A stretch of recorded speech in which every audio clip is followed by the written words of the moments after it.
What is up? We got some actually interesting news today. Someone tried to assassinate the former president yet again. And of course, it wasn't like an actual assassin or anything, or anyone actually like trained. It was just some like random schizo that was mad. And, they happened to be lucky to get close enough with a gun. And I'm not even sure if he got any like shots in or was able to fire his rifle at all, which is what I mean.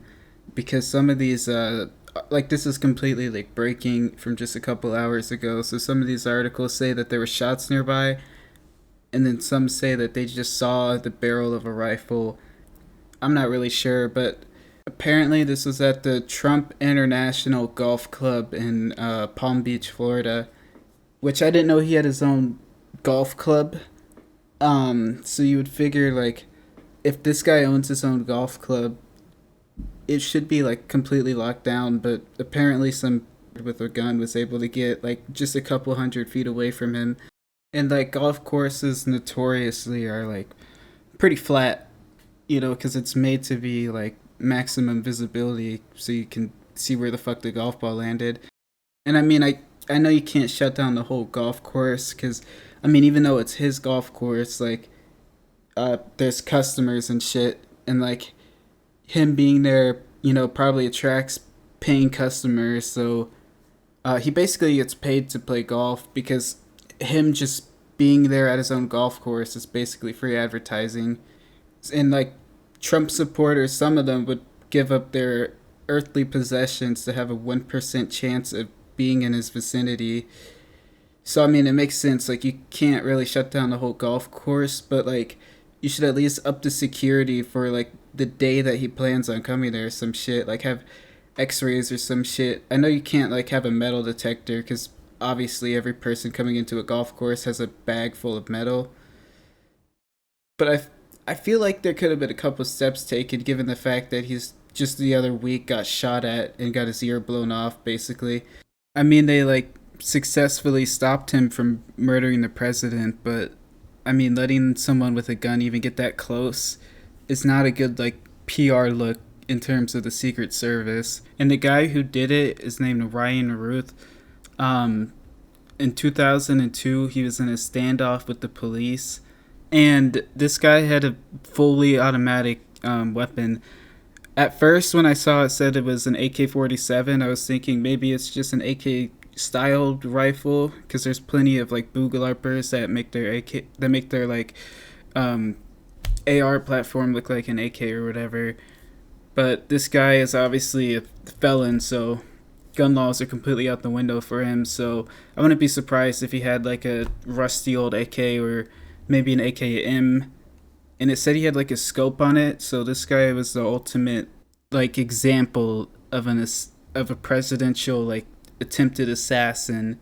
And there's like zero plausible deniability with this guy, and it kind of makes you wonder if like maybe they let him even get that close just so they would have like good PR or some shit for killing him. But I think even letting him get that close with a gun is pretty bad, honestly, after he literally got his ear blown off the other week. And this guy is like the textbook definition of like a crazy person that would try to kill the president. Like he's a felon. He has multiple violations with involving guns and resisting the police and shit like that. And his Twitter is just a bunch of insane shit. Like the feds will show up to your door over like insane tweets or some shit, but this guy managed to slip under the radar for forever, basically.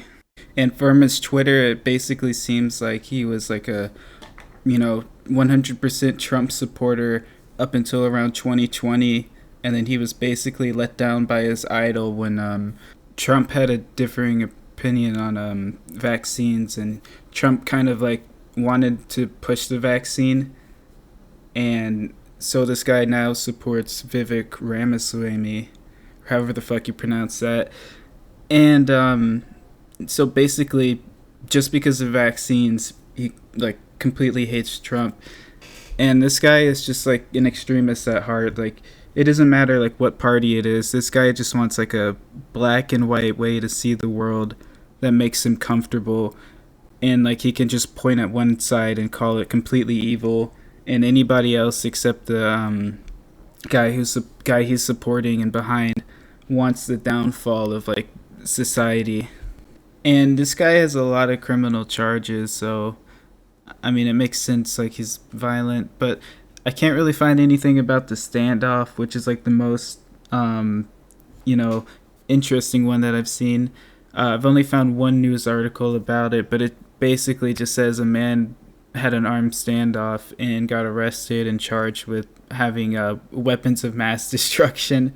And currently, I can't find any information on him, but I'm assuming in the next couple of days, like in the news, we're gonna like slowly get his whole like life story, and he'll have like a Wikipedia page, because it's not like this guy's a Unabomber. He's like stupid, and he spends all day on Twitter, so eventually like all of his shit's just gonna be released. I'm guessing like we can't really get anything because he's just like a nobody that just happened to manage to get very close to assassinating a former president.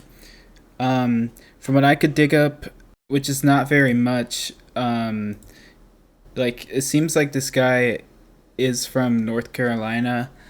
I know it says that in all the articles, but like he's moved around a couple times.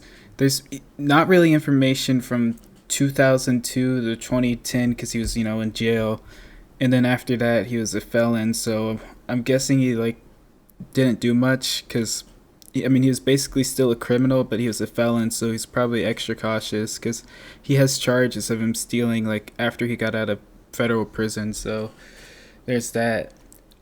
He's lived in like Julian, North Carolina, Greensboro, North Carolina. He's lived in Ames, Iowa, which I found kind of weird. Like how he went from Iowa to North Carolina. That one isn't really mentioned on the news at all. But I'm guessing that might just be like a address that like his original hometown or some shit. But yeah, this guy doesn't really do anything. Like he doesn't have any influence or any like social media or anything. It's just some fucking guy. Um, his date of birth changes around. I don't know if that's a computer error, but going off his SSN 24883, I can see some entries say his date of birth is 1966. Some say 1958.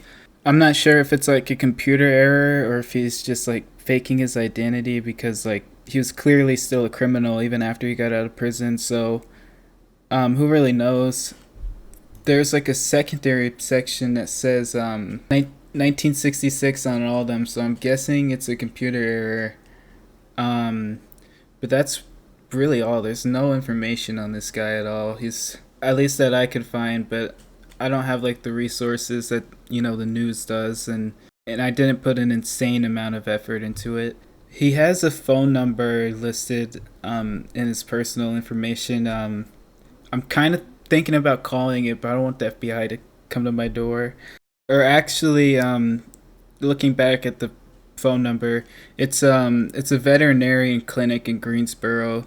So I'm guessing his number expired because this might just be an old one left in the computer. So I'm probably not gonna call it. I don't want to harass them. But yeah, that's really it for the video. Like and subscribe if you think this guy is a big, dumb, stupid, stinky poo-poo head. And I don't know, if we get 10,000 likes, I'll release the full social security number. No, not really. That'll get me banned.